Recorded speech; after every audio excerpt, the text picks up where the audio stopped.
Wala namang ginagastos kundi mga laway nila at connection. And they get cost of the concessions, the franchises that is given freely through money to influence and sheer greed. Kasi meron sila. O Adre, sinong kandidato natin ngayon? O ito dyan, ito ang bahala sa ano ha? Lima, isang pamilya lang ang nag-uusap dyan.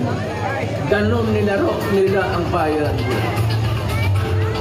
That is why sa panahon ng Duterte administration, dinoble ng Pangulo ang pondo upang mapalakas ang hanay ng kapulisan.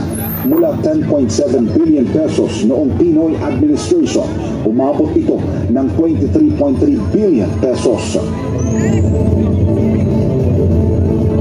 Umabot naman sa 14.680 billion pesos ang ibinigay na pondo sa PNP upang mas mapaigting pa ang kanilang move, shoot, communicate, and investigate capabilities.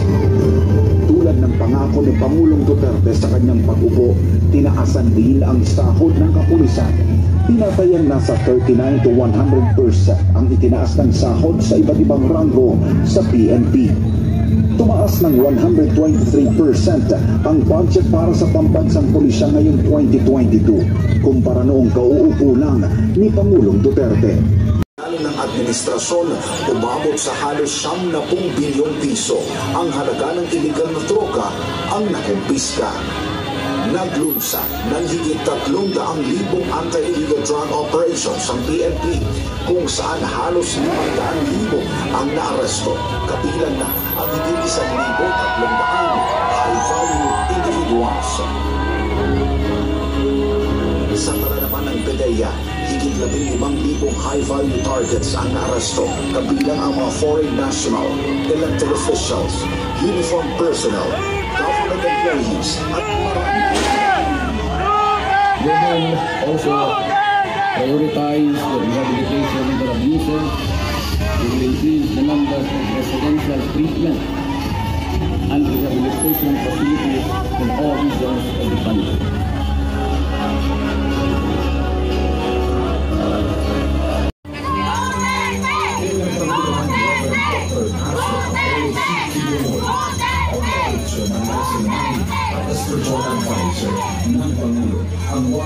Sa kaligasuhan niya siya.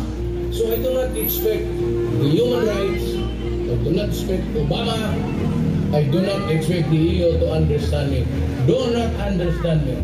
And if you think it is high time for you guys to withdraw your assistance, go ahead. We will not beg for it. We are practically trying to preserve our society. And you mess up by human rights. Kaya takot na ninyo kami yung assistance.